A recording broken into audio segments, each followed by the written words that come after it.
Gold, trusted gold buyers. మీరు తాకట్టు పెట్టిన బంగారాన్ని విడిపించి ఈ రోజు ఉన్న మార్కెట్ ధరకు కొనబడను.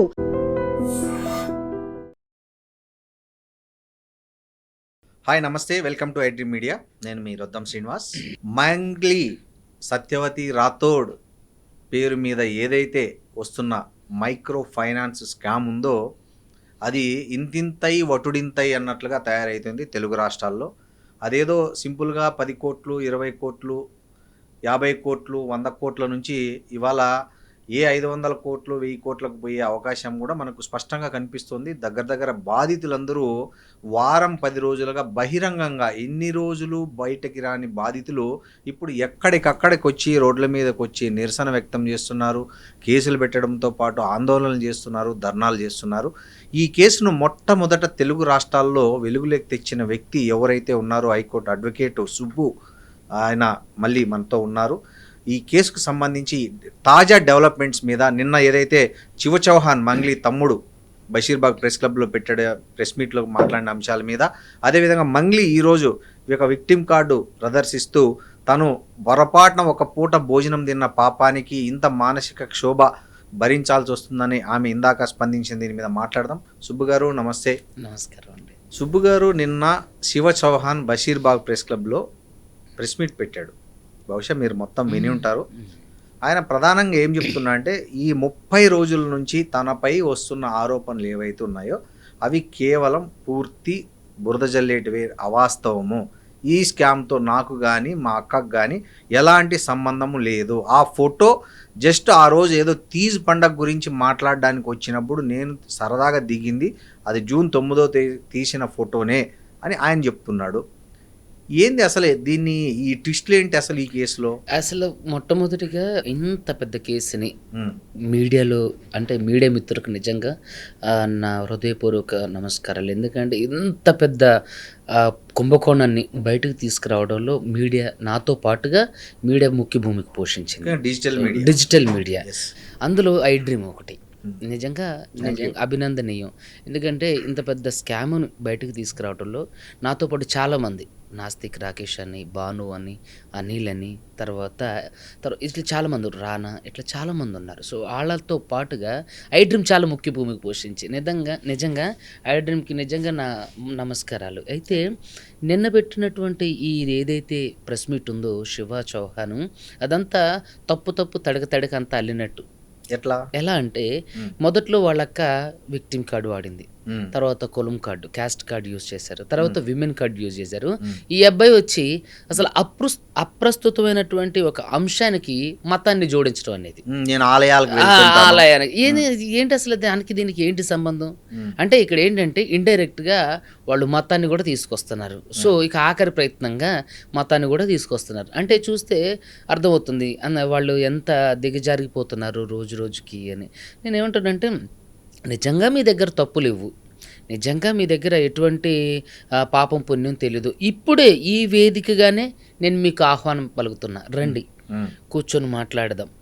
నేను ఈ కోర్టులో మీ మీద వేసిన కేసులన్నీ వాపస్ తీసుకుంటా. మీరు తలుచుకుంటే సరే, మీకు సంబంధించి మీకు ఏ పాపం పుణ్యం తెలియదు కదా, మైక్రో ఫైనాన్స్ జరిగింది అయితే మీ పేర్ల మీదే కదా, సరే మీరే లేరనుకుందాం అండి, వాళ్ళ తమ్ముడు మంగ్లీ గారే లేరనుకుందాం, మీ పేరు మంగ్లీ గారి పేరు మీదే కదా జరిగింది.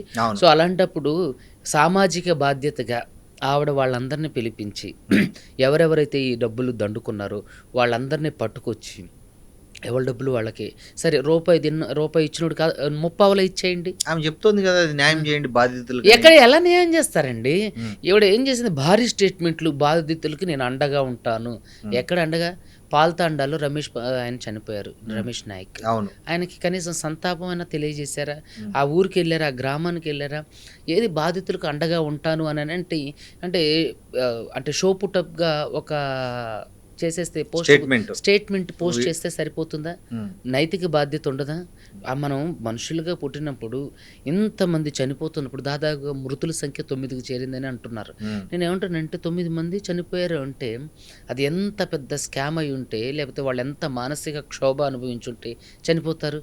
రోజు వాళ్ళు చాలామందికి తెలియని అంశం ఏంటంటే, మీడియా ముఖంగా నేను అందరికీ చెప్పేది ఏంటంటే, వీళ్ళు అంటే ఇలా 5 కోట్లు 4 కోట్లు ఎలా తెచ్చారు అని అది నాకు కూడా వచ్చింది అయితే వాళ్ళొక్కళ్ళు కట్టినవి కాదు, వాళ్ళు అందరి దగ్గర కలెక్ట్ చేసినవి, వీళ్ళు ఏజెంట్లుగా ఉండి అందరి దగ్గర కలెక్ట్ చేసినవి. తర్వాత వాళ్ళ ఇంట్లో చుట్టాలు, మొన్న చనిపోయిన రమేష్ నాయక్ కూడా ఆయన క్లారిటీ జనాలకు తెలవాలి.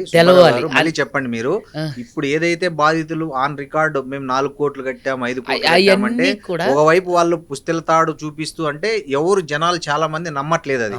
వీళ్ళు ఎట్లా కట్టినారు, వీళ్ళకి ఉండటానికి 4 కోట్లు అంటే ఇప్పుడు సుబ్బు గారు క్లారిటీ ఇచ్చారు దాన్ని. వాళ్ళు రకరకాల వాళ్ళ సోర్సెస్, బంధువులు, స్నేహితులు, తెలిసిన వాళ్ళ దగ్గర కలెక్ట్ చేసి కట్టిన అమౌంట్ అనేది ఇప్పుడు క్లారిటీ వచ్చింది. ఇప్పుడు 4 కోట్లు కట్టారండి. ఇప్పుడు అక్కడ వరకు ఎందుకు, మొన్న చనిపోయిన రమేష్ నాయక్ గారే ఉన్నారు, ఆయన 40 లక్షలు కట్టిండు. నేను వాళ్ళ ఇంటికి వెళ్ళా, వాళ్ళ అమ్మగారు 90 ఏళ్ళు పండు ముసలి పాపం, ఆవిడకి కళ్ళు కూడా కనిపించట్లేదు, ఆవిడ ఏడుస్తుంది. చూస్తే చిన్న రీగల్ షెడ్.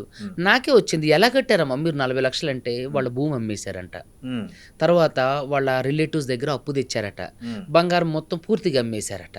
ఇక మరి అమ్మేసి భూమి అమ్మేసినప్పుడు, రిలేటివ్స్ దగ్గర తెచ్చినప్పుడు, బంగారం అమ్మేసినప్పుడు 40 లక్షలు అనేవి అవ్వకుండా ఎలా ఉంటాయి? తర్వాత 43 కోట్లు కట్టినోళ్ళు వాళ్ళు వాళ్ళ రిలేటివ్స్ అందరి దగ్గర వసూలు చేసి, అరే డబ్బులు ఎక్కువ వడ్డీ వస్తుంది. ఇప్పుడు నేనున్నానండి, నేను ఒక 20 లక్షలు కట్టా, నాకు 2 లక్షలు వడ్డీ వస్తుంది. నేను మా చుట్టాలతో చెప్పా, వాళ్ళు నాకు ఇచ్చారు, ఇచ్చింది వాడికే, కానీ నేను కదా సోర్స్. మధుకి కానీ బాలాజీ నాయక్ కానీ పరిచయం చేసింది నేను కదా, వాళ్ళు నన్ను అడుగుతున్నారు. అట్లా నేను అందరి దగ్గర కలెక్ట్ చేసి ఇచ్చిన డబ్బులు అట్లా 4 కోట్లు వాళ్ళు ఒక్కళ్ళే ఇచ్చినవి కాదండి. దయచేసి ప్రజలకి ఈ క్లారిటీ ఇవ్వాలని చెప్పి ఈరోజు ఈ ఇంటర్వ్యూ. ఇంకొకటి ఏంటంటే, అతను ఇక కులం కార్డు వాడడం వల్ల ఉపయోగం లేదు, విమెన్ కార్డు వాడడం వల్ల ఉపయోగం లేదు, క్యాస్ట్ కార్డు వాడటం కూడా ఉపయోగం లేదు. ఎందుకంటే బంజారాలు 80% ఉన్నారు, వాళ్ళే అపోజ్ చేస్తున్నారు, వాళ్ళు అసహ్యంగా తిడుతున్నారు, వాళ్ళ భాషలోనే మంగ్లీ గారు వాళ్ళని కానీ వాళ్ళందరినీ బాగా తిడుతున్నారు. సో ఇక ఆఖరి ప్రయత్నం ఏంటంటే మొత్తం కార్డు.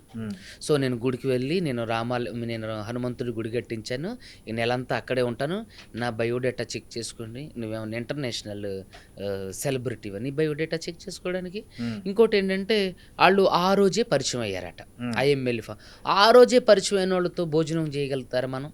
ఒక సాధారణ వ్యక్తి ఇప్పుడు భోజనం చేసినారు అనుకుందామండి, ఆమె తన బంజారా జాతి కాబట్టి అభిమానంతో ఆ రోజు పిలిచినా కూడా భోజనం చేసుకున్నాం అనుకుందాం. తర్వాత తనకి ఏమీ తెలియదు అన్నట్టు మాట్లాడుతుంది, అది పెద్ద అబద్ధం కదా. తన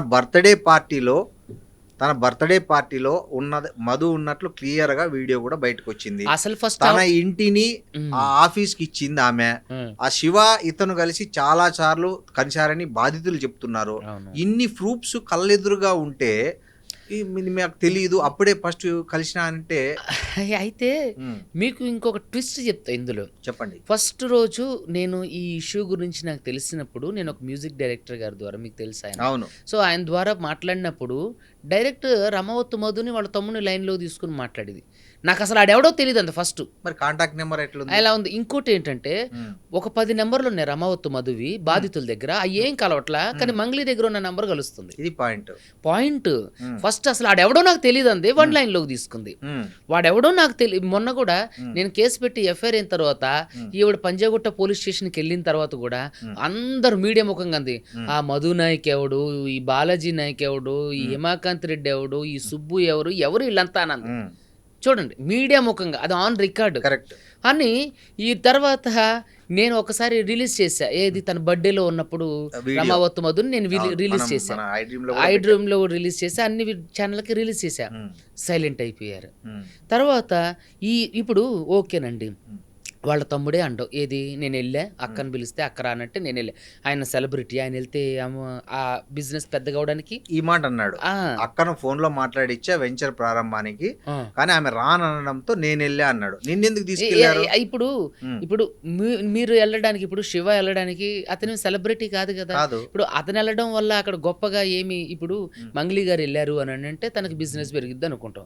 మంగ్లీ రాలేక వాళ్ళ తమ్ముడు పంపించి, అంటే మంగ్లీ గారు వెళ్ళే ప్రతి ఫంక్షన్ కి వెళ్ళలేక వాళ్ళ తమ్ముడు పంపిస్తున్నారా, ఏది పెద్ద పెద్ద ఈవెంట్స్ కి? లేదు. అంటే ఇక్కడ చూడండి, ఇది అబద్ధం. ఇంకొకటి ఏంటంటే, వీళ్ళు మిర్యాలగూడ నుంచి టువర్డ్స్ వాళ్ళు NH65 ఎక్కేస్తే మనకి ఎల్బీ నగర్ నుంచి హైదరాబాద్కి వచ్చేస్తారు. వెళ్ళే దారిలో మేము ఆగేట. ఇప్పుడు ఇది ట్రయాంగిల్ షేప్, ఇది కరెక్ట్.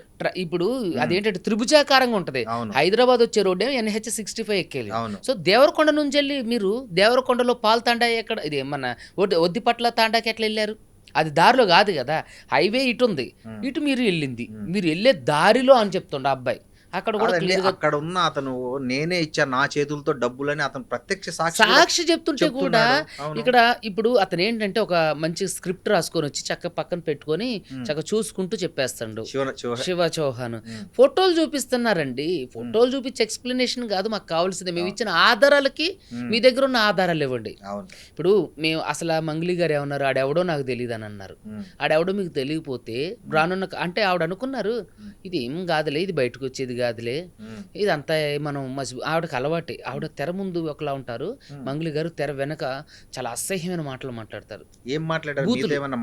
అది ఆవిడ కూడా అంది కదా, పంజాగుట్ట ప్రెస్ మీట్ లో పెట్టినప్పుడు, పోలీస్ స్టేషన్ లో పెట్టినప్పుడు, అవునండి మీ మీద కేసు పెడతానంటే అరగంటకి ఎందుకు మాట్లాడమని అంది. అరగంటగా మాట్లాడడం వేరు, బూతులు కూడా మీరు చూస్తే తిరుమలని మా ఫ్రెండ్ని ప్రత్యూష రాథోడ్ చెల్లికి ఫోన్ చేసి ఏం మాట్లాడిందో మీరు అందరూ విన్నారు. అంటే నేనేమంటానంటే ఒక సాధారణ స్త్రీ, ఒక గృహిణి, ఆవిడ అయితే ఆవిడకి మ్యారేజ్ అయ్యి ఏవో డైవర్స్ అవి మనకి ఇవి అంటే మనకు సంబంధం లేని విషయం.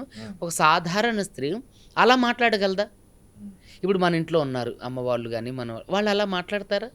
చాలా పద్ధతిగా ఎంత పొలైట్గా మాట్లాడతారంటే ఆవిడ నిజంగానే చాలా యారగెంట్, నిజంగా చాలా యారగెంట్. వాళ్ళకి ఎందుకు అంత అంటే అంతే కదా. ఇప్పుడు ఎంతమంది లేరండి సెలబ్రిటీస్. మమ్మల్ని పూజారి నాగేశ్వరరావు గారి ఆఫీస్కి ఆవిడ సెటిల్మెంట్కి పిలిపించినప్పుడు నేను ఆవిడకి చెప్పా, అమ్మా నన్ను నువ్వు యూట్యూబ్ లాయర్వే, నువ్వు అంతా ఇదన్నా, అమ్మా నువ్వు యూట్యూబ్ నుంచే వచ్చును, నువ్వు ఏఆర్ రెహమాన్ గారు లాగా లేకపోతే పెద్ద ఇళయరాజా గారు, లతా మంగేష్కర్ గారు లాగా నువ్వేం రాలేదమ్మా, నువ్వు యూట్యూబ్లో పాటలు పాడుకుంటే వచ్చావు, అది గుర్తుపెట్టుకొని కూడా నేను చెప్పా.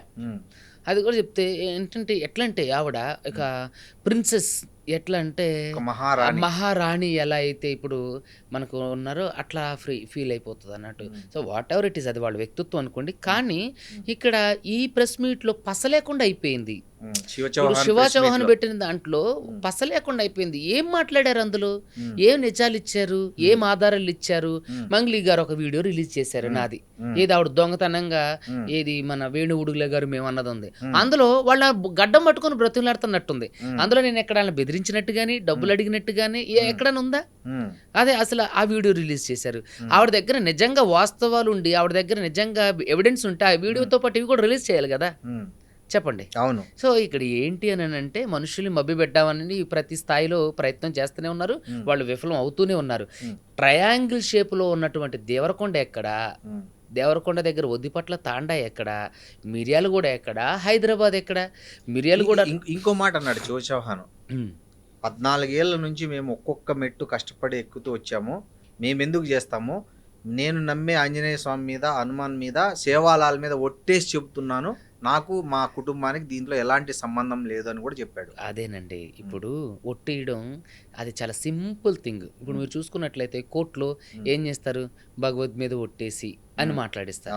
అక్కడ చెప్పే వాళ్ళు అందరు నిజంగానే అంటే నేను ఒట్టేస్తున్నారు అన్ని నిజాలే మాట్లాడుతున్నారా? లేదు, వీళ్ళు నిజం ఇప్పుడు ఒట్లు ఎందుకండి, ఒట్లు అవసరం లేదు, సాక్ష్యాలు కావాలి మాకు ఒట్టొద్దు, సాక్ష్యాలు కావాలి. బాధితులందరూ ఇప్పుడు అడ్వకేట్ సుబ్బు కంటే పిచ్చిబట్టు సరే మంగ్లీ గారు అన్నట్టు నాకేదో ఆశ ఉండో లేదంటే ఫేమస్ మీ ఛానల్లోనే గత 5 సంవత్సరాలుగా పిలుస్తున్నారు, ఈ రోజు నేను వచ్చి చేయలేదు కదా. మరి అలాంటప్పుడు ఈరోజు అడ్వకేట్ సుబ్బు అనేవాడు లటక్నంటే వచ్చి ఏదో కొత్త బెచ్చగాడి వేషం వేయలేదు కదా, లేకపోతే మీడియాలో ఫేమ్ అవ్వట్లేదు కదా. సో గత 5 సంవత్సరాలుగా ఇదే ఇంటర్వ్యూలో చేస్తున్నా. నేనేమంటానంటే అదే చెప్తున్నా కంక్లూడ్. సో ఇక్కడ ఏమంటాడంటే ఒట్టు అని అంటాడు, ఏమని అతను ఫేమస్ అవ్వాలి నేను అంటాడు. ఒట్టు అనేది కోర్టులో ఒట్లేస్తున్నారు, కోర్టులో ఆ ఒట్లన్నీ నిజం వేసి నిజం మాట్లాడుతున్నారా? సో నేనేమంటానంటే కోర్టుకు కావాల్సింది ఆధారాలు. నేను అదే అంటున్నా, కోర్టుకు కావాల్సింది ఆధారాలు. నేను ఇన్ని ఆధారాలు ఇచ్చా, ఇన్ని వీడియోలు ఇంకా చాలా ఇవన్నీ ఉన్నాయి, ఇంకా ఉన్నాయి చెప్తా అనండి. మంగ్లీ గారి మీద కంప్లైంట్ ఇచ్చినవి, డిఫమేషన్ సూట్ వేసిన అవన్నీ డిఫమేషన్ అదే ఆవిడ పంజగుట్ట ప్రెస్ మీట్ లో నేను ఆవిడతో మాట్లాడింది ఒకసారి, అది కూడా ఈ కేసు గురించి మాట్లాడాను. ఆవిడ అంతకుముందు ఏదో నేను ఇంటర్వ్యూలో చేసి మాట్లాడిన తీసుకొచ్చి నాకు పలానా ఆవిడంటే క్రష్ అని, నేను పలానా షోకి వెళ్ళాలని, తనకి నేనంటే డబ్బులు ఇచ్చి ఇంటర్వ్యూలు పెట్టించుకుంటా. ఈ రోజు నేను మీకు ఎంత ఇచ్చానండి ఈ పాడ్కాస్ట్ కదా. అంటే నాకంట డబ్బులు ఇవన్నీ కూడా అంటే నా వ్యక్తిగత గౌరవ ప్రతిష్టలకు భంగమే కదా. ఇప్పుడు జనాలన్నీ నమ్మట్లేదండి. చూసారు కదా మనకి జనబలం ఎలా ఉందో. ఎప్పుడైనా సరే జనం నిజంగా చాలా గొప్పవాళ్ళండి. ఎందుకంటే ఎవరైతే బాధితులు ఉన్నారో వాళ్ళు కనిపెట్టగలరు. కరెక్ట్. ఇప్పుడు జరుగుతున్న ఈ సిచ్యువేషన్ గత 2 నెలలుగా జరుగుతున్న ఈ సిచ్యువేషన్ బాధితులు గమనించగలరు. వాళ్ళకి తెలుసు ఎవరు దొంగలో, ఎవరు దొంగాటలాడుతున్నారని. కామెంట్ల రూపంలో చూసినట్టయితే అట్లా నేనేమంటానంటే ఇప్పుడు శివ చౌహాన్ పెట్టిన ఇంటర్వ్యూలో కూడా చూస్తే అన్నీ అసభ్యకరమైన అంటే జనాలు ఎటువైపు ఉన్నారు. అరే ఇప్పుడు సుబ్బు అంటే మాట్లాడతానండి, నాకంటే ఆ షోకి వెళ్ళాలి ఈ షోకి వెళ్ళాలి ఏదో ఉందనుకుందాం మామూలుగా ఆవిడ చెప్పినట్టు. మరి వాళ్ళ గిరిజనులకి ఏముంది? వాళ్ళకేం లేదుగా పాపం. అదే ఇప్పుడు వాళ్ళకైతే ఏం లేదు కదా. అవును. మరి వాళ్ళు ఎందుకు మీ పేరు వాడుతున్నారు? వాళ్ళు ఎందుకు మీ పేరు చెప్తున్నారు? అసహ్యంగా తిడుతున్నారు ఆవిడని. అయితే అవును, వాళ్ళ వాళ్ళ భాషలో తిడుతున్నారు, తెలుగులో తిడుతున్నారు. అంటే అడ్వకేట్ సుబ్బు ఒకటే పిచ్చోడా? ఇక వాళ్ళ అంటే ఆవిడని వ్యతిరేకించే వాళ్ళందరికీ పిచ్చోళ్ళే. శివ చౌహాన్ని నేను ఇదే మీడియా వేదికకి చెప్తున్నా, శివ చౌహాన్కి నిజంగా ధైర్యం ఉంటే, అతను నిజంగా తప్పు చేయనివాడైతే ఒద్దిపట్ల తాండాకి వాళ్ళ అక్కని తీసుకుని వెళ్ళమనండి, పాలు తాండాకి వాళ్ళ అక్కని తీసుకుని వెళ్ళి మాట్లాడమనండి, సమాజంలోకి రమ్మనండి. ఇప్పుడు అంటే ఈమె ఎక్కడ డైరెక్ట్ గా వెళ్ళి డబ్బులు కట్టండి అని చెప్పినట్లు ఎక్కడ ఆధారం లేదు ఏమండి కదా? చెప్పింది ఆవిడ 8 మంది వాళ్ళ ఇంటికి వెళ్ళి. ఇప్పుడు నేను ఒకటి చెప్తానండి, ఆవిడ ఒక ఇంటర్వ్యూలో చెప్తూ మేము అతనికి అమ్ముదామని మేము డబ్బులు తీసుకున్నాం అంటే ఇల్లు ట్రాన్సాక్షన్ అమ్ముదామని మరి 25 లక్షలు ట్రాన్సాక్షన్. మరి ఆ విషయం ఫస్ట్ లో ఎందుకు రూఢీపరచలే? ఇప్పుడు మధునే నాకు తెలియదు అని మధు అసలు ఆడెవడో నాకు తెలియదు అంది. అనింది. మీరు పంజాగుట్ట ప్రెస్ మీట్ దాంట్లో చూడండి, Correct. అతనే ఈ మధు ఎవరు, ఈ హేమాకాంత్ రెడ్డి ఎవరు, ఈ సుబ్బు ఎవరు, అసలు వీళ్ళు ఎవరు ఏంటి ఇదంతా అన్నది కదా. మరి ఎట్లా జరిగింది 25 లక్షల ట్రాన్సాక్షన్ ఎట్లా జరిగింది? ఇంకోటండి ఇక్కడ ఇంకో విషయము, ఇప్పుడు 25 లక్షలు తీసుకుంది కదా, అతని ఇల్లు కొనడానికి ఏమైనా అగ్రిమెంట్ ఉందా? ఏమీ లేదు. అది నిజంగా శివ చౌహాన్ నిన్న ప్రెస్ మీట్ పెట్టిండు, చూపించాలి కదా. ఆ డబ్బులు ఆ రోజు పడ్డాయి, ఏ రోజు అకౌంట్లో పడ్డాయో ఆ రోజుకైనా ముందైన అగ్రిమెంట్ కానీ ఆ రోజైన అగ్రిమెంట్ కానీ అగ్రిమెంట్ అయినాయి అన్నీ ఉన్నాయంటే చూపించు. ఇప్పుడు ఫోటోలు తీసుకొచ్చి చూపించండి, నీకు అగ్రిమెంట్ చూపించడానికి ఏంటి సమస్య? చూపించచ్చు కదా. ఇప్పుడు ఫోటోలు తీసుకొచ్చి దాన్ని అగ్రిమెంట్, ఈ అగ్రిమెంట్ మీద అతను మాకు 25 లక్షలు చెల్లించాడు అని ఆ ప్రూఫ్ చూపిస్తే అయిపోతుంది కదా. ఇప్పుడు మీరు నిర్దోషులని కొంతవరకు నమ్ముతారు కదా, మరి ఎందుకు ఆ ప్రూఫ్ చూపించట్లేదు? అసలు ఉందా అగ్రిమెంట్? లేదండి. ఒకవేళ ఈ మధ్యలో సృష్టించవచ్చు కానీ ఇప్పుడు స్టాంపింగ్ అంతా ఆన్లైన్ అండి, డే టు టైం సెకండ్లతో సహా వస్తుంది కదా. ఇంకోటి ఏంటంటే అదే పర్టికులర్ డేట్ లో వీళ్ళకి ఒకవేళ స్టాంప్ పేపర్లు దొరకాలన్నా చాలా కష్టం అవుతుంది. కష్టం తెలిసిపోతుంది. అది ఒకవేళ అది గట్లా ఈ మధ్యలో గట్ట చేస్తే నేను ఖచ్చితంగా కోర్టును అడుగుతా, దీన్ని ఫోర్జరీ అంటే ఫారెన్సిక్ పంపించండి, ఇది ఏ డేట్ లో ఎట్లా చేశారు ఏంటి అనేది అని. సో నేను ఏమంటానంటే ఆయన ఆ ఫోటోలు ఈ ఫోటోలు తీసుకొచ్చినోడు వాళ్ళ అకౌంట్లో డబ్బులు పడ్డప్పుడు దానికి సంబంధించిన బ్యాంక్ ట్రాన్సాక్షన్ చూపించాలి కదా. బ్యాంక్ ట్రాన్సాక్షన్ చూపించాలి, అగ్రిమెంట్ చూపించాలి. ఏ సేల్ అగ్రిమెంటా, రెంటల్ అగ్రిమెంటా, ఏంటి దానికి ఏంటి ఒక టైటిల్ ఉంటుంది కదా. సో ఇవన్నీ ఏంటంటే ఏవో మసిబుసి మారేడుకాయ చేద్దామని ఇంకొకడు ఎవడో వాళ్ళ మేనేజర్తో ఇంటర్వ్యూ పెట్టించింది.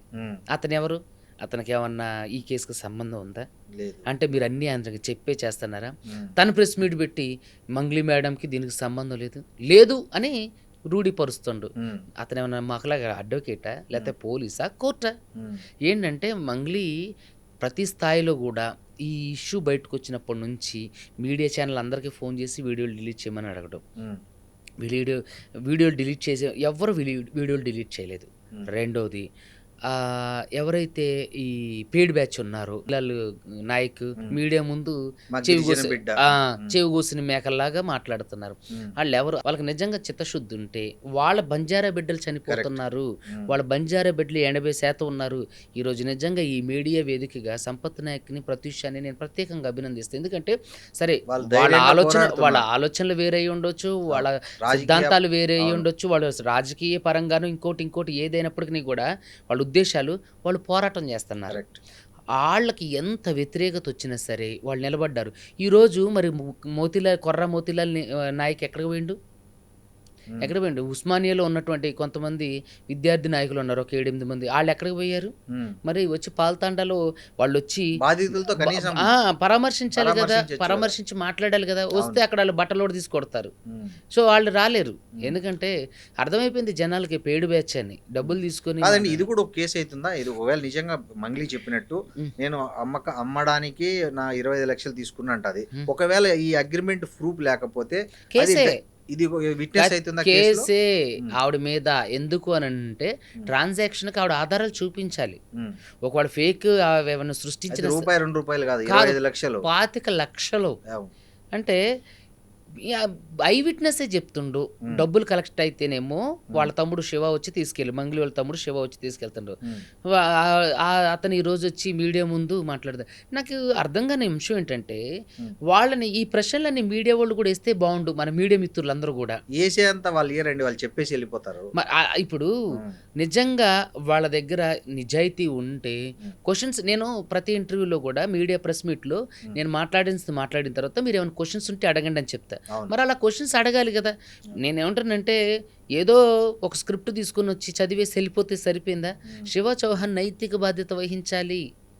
అతను కూడా ఉండు ఈ స్కామ్లో. శివ చౌహాన్ ఇంకో మాట అన్నాడు, 50-60 కేసులు ఏదైతే ఎఫ్ఐఆర్ అయినాయో ఈ స్కామ్, మైక్రో స్కామ్ సంబంధించి ఎక్కడ కూడా నా పేరు కానీ మంగ్లీ మా అక్క పేరు కానీ లేదు అని అంటున్నాడు. ఇది నిజమా? సిసిఎస్లో ఇప్పుడు చూడండి, ఈ కరీంనగర్ వాళ్ళు, అదేవిధంగా గద్వాల వాళ్ళు, కర్నూలు వాళ్ళు మొన్న సిసిఎస్లో కేసు పెట్టారు ఒక 10 రోజుల క్రితం.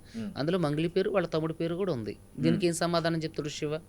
ఆ కేసు, ఆ ఎఫ్ఐఆర్ నేను త్వరలోనే మీడియాకి రిలీజ్ చేస్తా, మీరు దాన్ని షో పంపిద్దురు. కానీ ఖచ్చితంగా సిసిఎస్లో వాళ్ళందరి మీద కేసు అయింది. ఇప్పుడు నేనేమంటానంటే, ఈ కేసులు, ఈ కొట్లాట్లు అంతా తీసుకొచ్చింది మంగ్లీనే. ఈ బురదంతా తీసుకొచ్చి ప్రజలు, నిందితుల మీద వాళ్ళ దాయటం కోసమే ఇదంతా. ఎందుకంటే ఈరోజు వాళ్ళు బయటకు వచ్చారనుకోండి, మంగ్లీ అసలు రంగు బయటపడుతుందేమో, భయపడుతుందేమో. ఇప్పుడు ఈ కేసులో నేను అదే అంటానండి, కేసు ఎందుకు పెట్టట్లేదు? బాధితుల తరపున పోరాడే అడ్వకేట్ సుబ్బు మీద మీరు కంప్లైంట్ పెట్టినప్పుడు మీ పేరు, సరే మీకు సంబంధం లేదనుకుందాం, మరి మీ పేరు చెప్పి వ్యాపారం చేసిన మీద ఎందుకు కేసు పెడతలేదు స్టిల్ ఈ రోజు వరకు? ఇది ప్రజలందరూ గమనించాలి. స్టిల్ ఈ రోజు వరకు ఎందుకు కేసు పెడతలేదు? నేను ఏమంటానంటే, శివ కూడా, మంగ్లీ వాళ్ళ తమ్ముడు శివ కూడా, అతను నిజంగా ఎట్లంటే ఇక ఒక రేంజ్ మాట్లాడతారు. నాతో మాట్లాడిండు. అలా ఆ మంగ్లీనే వాళ్ళందరూ కాన్ఫరెన్స్లోకి తీసుకుంది. ఏమన్నాడు మీతో? ఎవడాడు వాడు అడ్వకేట్ అయితే ఇట్లా అంటే, వాళ్ళు వ్యవస్థ అంటే వాళ్ళకి ఎంత గౌరవాలు లేవో చూడండి. ఈరోజు ఏదో మొత్తం సాంప్రదాయాన్ని శుద్ధపోసని అని వచ్చి కూర్చున్నట్టుగా అతను ఉన్నాడు. అబ్బో, వాళ్ళు ఎట్లా అంటే, కెమెరా ముందు ఒకలా ఉంటారు, కెమెరా వెనకాల ఒకలా ఉంటారు. అసలు ఆ రోజు నిజంగా వాళ్ళ పర్ఫార్మెన్స్ మీరు చూసినట్టయితే అసలు పిచ్చకొట్టుడు కొడతారు బాధితులందరూ వచ్చి. అంత ఏంటో మరి వీళ్ళకి ఒక్కసారిగా చూడండి, ఎంతోమంది పెద్ద పెద్ద సెలబ్రిటీస్ ఉన్నారు. వాళ్ళు ఎంత పొలైట్గా ఉంటారు, ఎంత చక్కగా మాట్లాడతారు. ఈవెన్ నేను ఇప్పుడు ఎవరైనా సరే జర్నలిస్ట్ మిత్రులు, యాంకర్స్ ఎవరు ఫోన్ చేసినా చెప్పండి మీరు అంటే గౌరవం ఇచ్చిపుచ్చుకోవాలి. కలకత్తా అది లేదు, ఆ విజ్ఞత లేదు. ఇవాళ ఆమె ఇంకో స్టేట్మెంట్ ఇచ్చారు, మంగ్లీ చూసే ఉంటారు మీరు కూడా. తను ఒక పూట భోజనం చేసిన పాపానికి ఇంత క్షోభ అనుభవించాల్సి వస్తుంది అనే మాట అసలు తెలీదు అన్న ఆవిడ పూట భోజనం చేయడానికి ఎట్లా వెళ్ళింది? నా క్వశ్చన్. అసలు ఆడెవడో నాకు తెలియదు అన్నది. మరి భోజనం ఎలా చేశారు వెళ్ళి? ఇంకొక విషయం, ఒకరోజు పరిచయమైన వాళ్ళు భోజనానికి పిలిస్తే వెళ్తారా? తప్పించుకుంటున్నారు. ఈ కేసులో లేటెస్ట్ అప్డేట్ ఏంది? ఇప్పుడు మధు అరెస్ట్ అయ్యి లోపల ఉన్నాడా? ఉన్నారు, రిమాండ్ లో ఉన్నాడు. నెక్స్ట్ ఇప్పుడు ఎంత మంది ఉన్నారు యాక్చువల్ ఈ ఎఫ్ఐఆర్ లో? ఈ ఎఫ్ఐఆర్ లో హేమకాంత్ రెడ్డి ఉండు, అతను అబ్స్కాండ్, బాలాజీ నాయక్ ఉండు అబ్స్కాండ్, భరత్ చౌహాన్, శైలజ చౌహాన్ వీళ్ళు ఉన్నారని అంటున్నారు. సో వాళ్ళందరూ కూడా అబ్స్కాండ్ లో ఉన్నారు. అయితే ఈ మధు కూడా అరెస్ట్ అవడం కూడా మంగ్లీ స్కెచ్.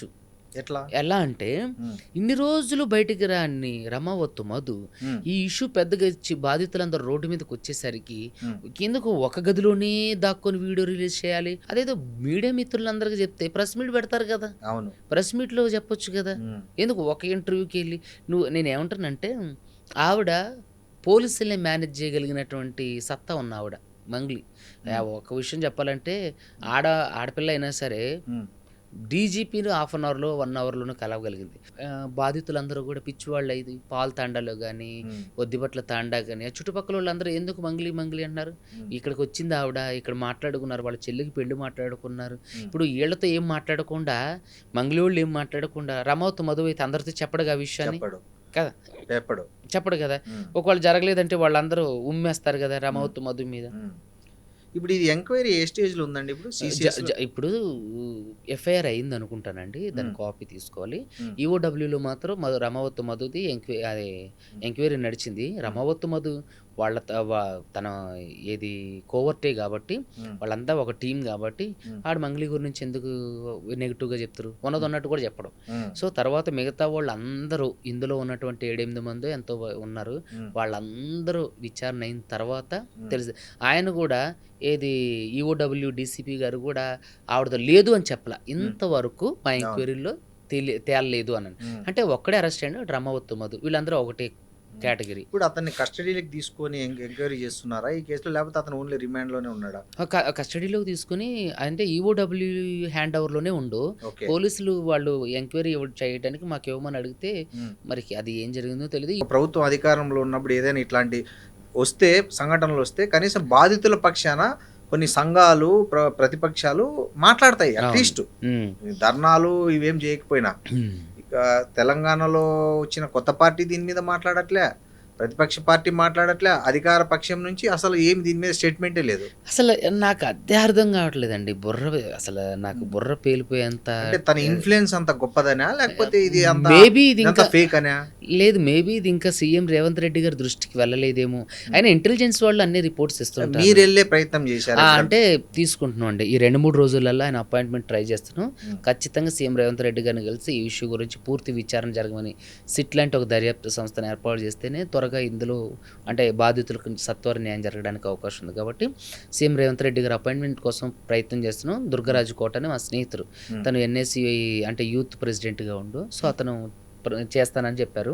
సో తీసుకుంటే వెంటనే ఆయన కలిసి ఈ విషయాలన్నీ కూడా వివరించడానికి అవకాశం ఉంది. సో మీరు కేసు పెట్టారు పంజాగుట్ట CA మీద, రామకృష్ణ మీద. ఏమైందండి ఆ కేసు? అయితే అంతకు ముందు రోజు ఈవిడ సిపి సజ్జనార్ గారిని కలిసింది. అంతకుముందు మంచిగా ఉన్న రామకృష్ణ గారు ఈవిడ సిపి సజ్జనార్ గారిని కలిసి వాళ్ళ పోలీస్ స్టేషన్లో ప్రెస్ మీట్ పెట్టేసరికి ఒక్కసారిగా ఆయన మీకు వాళ్ళ పోలీస్ బాస్ ఆర్డర్స్ మరేమో, నేను నడుచుకుంటూ వెళ్ళే వ్యక్తి నన్ను అసహ్యంగా అంటే మీడియా దృష్టిని మరల్చడానికో లేదంటే ఈ కేసుని తప్పుదోవ పట్టించడానికో ఆయన డ్రంక్ అండ్ చూసారు కదా, ప్రజామోదం ఎంత గొప్పగా నాకు సపోర్ట్ చేశారు. హైకోర్టులో రిట్ ఫైల్ చేశారు, రిట్ ఆఫ్ మాండమస్ ఫైల్ చేస్తే అసలు ఇవ్వలా, లేడు, రాలేడు. తర్వాత కొంచెం వాళ్ళ SI వచ్చిండు, అతను కూడా ఏవో అడిగారు, మీ CCTV ఫుటేజ్ భద్రపరిచారంటే భద్రపరిచామని అన్నాను. కోర్టుకి ఎప్పుడు హ్యాండ్ ఓవర్ చేస్తామంటే హ్యాండ్ ఓవర్ చేస్తున్నారు. ఇంతవరకు అంటే మీ కౌంటర్ ఎప్పుడు ఫైల్ చేస్తారు దీని మీద అడిగారు జడ్జి గారు కూడా. ఒక న్యాయవాదిని మీరు ఏ సెక్షన్ కింద ఆయనకి బ్రీత్ అనలైజ్ టెస్ట్ చేశారు, MV యాక్ట్లో కానీ ఈ CPC CRPC అంటే ఇప్పుడు BNSSలో ఎక్కడ ఏ ప్రొవిజన్తో ఆయన్ని చేశారంటే జీపీ ఫర్ హోమ్ గారు కూడా నోరు మీద ఏమంటారు, ఏం లేదు అక్కడ, ఏం మాట్లాడలా. సో నేను ఈ CI గారి మీద తర్వాత మంగ్లీ వాళ్ళ జనం వల్ల నాకు ప్రాణహాని ఉందని చెప్పి నేను సెక్యూరిటీ కూడా అడిగితే ఆఫ్టర్ వెకేషన్ తర్వాత దీన్ని మాట్లాడతా అని చెప్పారు. సో ఈ CI మీద డిపార్ట్మెంటల్ యాక్షన్ ఉంది, ఎందుకంటే CI గారి మీద నేను ఆల్రెడీ DGP గారికి తర్వాత కమిషనర్ పోలీస్ హైదరాబాద్కి కూడా కంప్లైంట్ చేశా. దానికి సంబంధించిన మెసేజ్ ఇదిగో ఈ రోజే వచ్చింది, అది కూడా మీకు చూపిస్తా. ఏమనంటే కేసు ఇదిగోండి వచ్చింది, DGP ఆఫీసులో ఇచ్చిన మెసేజ్ ఇది. ఏంటంటే your petition DGP COORD 270426/04719 has been forwarded to Hyderabad on 13/4/2026 to take necessary action, Telangana Police. So మీది FIR అయింది. FIRలు ఖచ్చితంగా డిపార్ట్మెంటల్ యాక్షన్ కూడా CI గారి మీద ఉంటుంది, ఎందుకంటే కమిషనర్ గారికి ఇచ్చా, అదేవిధంగా DGP గారికి కూడా ఇచ్చా. తర్వాత నాకు DGP గారికి పర్సనల్గా కూడా కవర్ అంటే RPID పంపించా. సో ఆ ప్రూఫ్స్ కూడా మన దగ్గర ఉన్నాయి. మరి DGP గారు నన్ను కలవడానికి ఎందుకు ఇష్టపడలేదు. మరి ఇప్పుడు మీరు మంగ్లీ మీద కూడా మీరు పరువు నష్టం దావా చేశారు. అవును, అది ఎంతవరకు వచ్చింది? అది రన్నింగ్ అండి, నోటీస్ స్టేజ్లో ఉంది. ఇంకా నోటీస్ వాళ్ళ ఏమని పరువు నష్టం వేశారు, ఎంత పరువు నష్టం వేశారు, ఎంత అనేది మీడియాలో చెప్పకూడదు, ఖచ్చితంగా అదే దానికి ఒక టైం ఉంది, అది అప్పుడు చెప్తా. ఈవిడ నా క్యారెక్టర్ అసాసినేషన్ చేసింది. నేను ఆవిడతో మాట్లాడిన విషయాలు, నేను ఎక్కడో నా సొంతంగా నేను ఇంటర్వ్యూలో మాట్లాడిన మాటలు అవన్నీ కూడా నేను 10 లక్షలు అడిగానని, కానీ దానికి ఒక్క ప్రూఫ్ కూడా లేదు. వేణుగుడుగుల గారు నిర్ధారించాలి కదా, ఆయన ఆ రోజు అక్కడే ఉండు, నేను కలిసింది ఆవిడ ఒక్కరోజే. సో ఏంటంటే నేను ఆవిడ 10 లక్షలు అడిగినని, తర్వాత నాకు పలానా వ్యక్తి అంటే నాకు క్రష్ అని, నేను ఫేమస్ అవడం కోసం ఇవన్నీ చేస్తానని, నేను డబ్బులు ఇచ్చి ఇంటర్వ్యూలు చేసుకుంటానని, ఇవన్నీ ఫేక్ అలిగేషన్స్ చేసింది. తర్వాత కొంతమంది అంటే ఏకవచనంతో మాట్లాడటం కూడా జరిగింది. సో అలా అన్నప్పుడు నేను వాళ్ళ మీద డిఫమేషన్ సూట్ వేయడం జరిగింది.